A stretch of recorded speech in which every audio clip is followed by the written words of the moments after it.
Hello friends, welcome back to our channel. तो दोस्तों चलिए चलते हैं एक ऐसी दुनिया में जहां राज ही सबसे बड़ा खतरा है और भरोसा एक हथियार। और फिर एक लड़की की किडनैपिंग बन जाती है एक खूनी खेल जिसमें हर पल है एक नई चाल। एबिगेल एक सीधी सादी बैलेट डांसर अपने दिन की शुरुआत बिल्कुल आम तरीके से करती है, लेकिन उसे ये नहीं पता कि उसकी जिंदगी कुछ ही देर में बदलने वाली है, हमेशा के लिए। और फिर जब वो घर में अकेली होती है, एक मास्क पहना हुआ गैंग उस पर हमला करता है। उसे बेहोश करके एक रिमोट मैंशन ले जाया जाता है। यहाँ गैंग का लीडर है लैम्बर्ट, एक ठंडा दिमाग शातिर इंसान। रूल्स क्लियर है, कोई अपना असली नाम नहीं बताएगा, कोई अपने बारे में कुछ शेयर नहीं करेगा। सिर्फ एक काम है, एबिगेल पर 24 घंटे तक नजर रखनी है जब तक रैंसम नहीं मिल जाता। अब यहाँ एबिगेल कोई आम लड़की नहीं है, वो है एक बहुत बड़े और अमीर आदमी की बेटी जिसके लिए रैंसम है $50 मिलियन।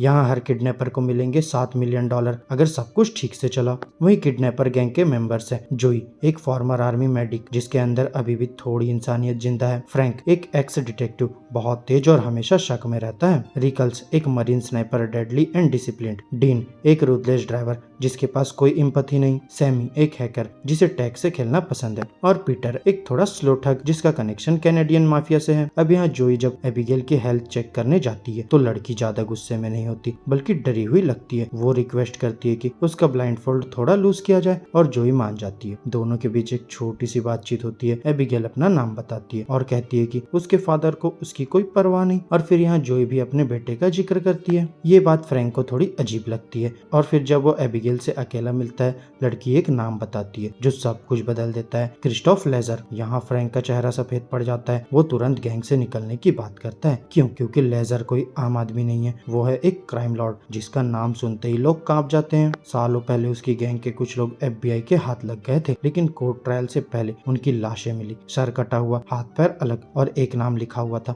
वेल्डेस। अब गैंग को समझ आ जाता है कि ये सिर्फ एक किडनैपिंग नहीं, एक जानलेवा ट्रैप है। यहाँ जोई कहती है कि एबिगेल को छोड़ देना चाहिए, लेकिन फ्रैंक शक करता है ये कहकर कि एबिगेल ने सबका चेहरा देख लिया है। किसी को लगता है कि लेजर सिर्फ एक कहानी है, लेकिन टेंशन बढ़ने लगती है। तभी सबसे पहला खून होता है। डीन गायब हो जाता है और कुछ देर बाद उसकी लाश मिलती है बिना सर के, एग्जैक्टली वैसे ही जैसे लेजर के दुश्मनों के साथ होता था। यहाँ सैमी कहता है कि कुछ अननेचुरल हो रहा है और फिर वहाँ नाम वापस सुनाई देता है, वेल्डेस। अब मैंसन का सिक्योरिटी सिस्टम लॉक हो जाता है, अलार्म बजता है और ये गैंग यहीं ट्रैप हो चुका है। फिर जोई एबिगेल के पास जाती है। वो अब सच बताती है, उसके साथ एक और आदमी आया था, चश्मिश, उसका नाम था वेल्डेस। सबको फ्रैंक पर शक जाता है, क्या वो ही वेल्डेस है? और जब जोई उसे कन्फ्रंट करती है, फ्रैंक मना करता है और फिर तभी रिकल्स भी मारा जाता है एक बड़े शार्प वेपन से। यहाँ फ्रैंक कहता है एबिगेल सबको मैनिपुलेट कर रही है और जोई के मन में भी डाउट जाग जाता है। तभी वो सब देखते हैं एक हॉरिफाइंग सीन। एबिगेल डीन की लाश को पपेट की तरह उठाकर उसके साथ डांस कर रही होती है और जब सैमी उसे रोकने जाता है, एबिगेल लाइटनिंग स्पीड से उस पर अटैक करती है। अब सच सबके सामने आ जाता है कि एबिगेल एक वैम्पायर है। यहाँ जोई को याद आता है कि लैम्बर्ट ने एबिगेल को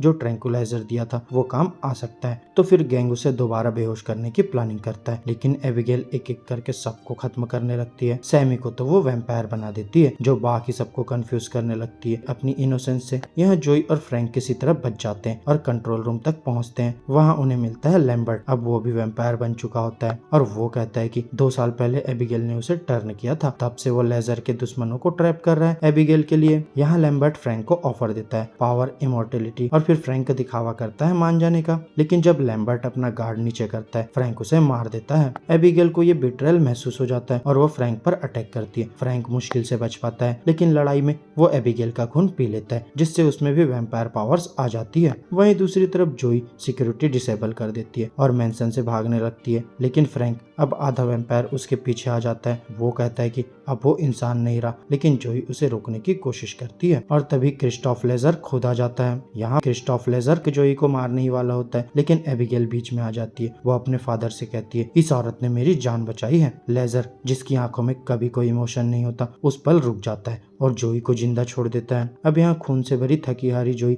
मैंसन से निकलती है, लेकिन जिंदा। और कार में बैठकर जब वो सुबह का सूरज देख रही होती है तो सिर्फ एक चीज उसके जहन में होती है, अपने बेटे के पास लौटना। तो दोस्तों, जो सोचा गया था एक सिंपल किडनैपिंग बन गया एक खून से भरा हुआ नाइटमेयर, जहाँ हर झूठ का था एक खौफनाक अंजाम और हर नाम का एक भयानक राज। तो फ्रेंड्स, अगर आपको क्राइम थ्रिलर्स पसंद है जिसमें हॉरर का ट्विस्ट हो, सुपरनेचुरल सस्पेंस हो और एंड तक अपना दिमाग घूमता रहे, तो ये फिल्म एक हेल ऑफ अ राइड है और इसके बीच में एक वैम्पायर बैलेरिना जिसका डांस कभी नहीं भूलोगे। तो मेरी आज की इस वीडियो में बस इतना ही। आपको अगर हमारी ये एक्सप्लेन्ड वीडियो पसंद आई हो तो अपने थॉट्स कमेंट बॉक्स में जरूर शेयर करें, और अगर किसी ऐसे ही हॉरर थ्रिलर वीडियो का एक्सप्लेनेशन जानना हो तो कमेंट्स बॉक्स में बता सकते हैं। और अगर वीडियो अच्छी लगी हो तो वीडियो को लाइक करो, चैनल को सब्सक्राइब करो और ऐसे ही लेटेस्ट कंटेंट के लिए बेल आइकन जरूर प्रेस कर लो। अब मैं मिलूंगा आपसे नेक्स्ट वीडियो में, तब तक के लिए बाय बाय दोस्तों।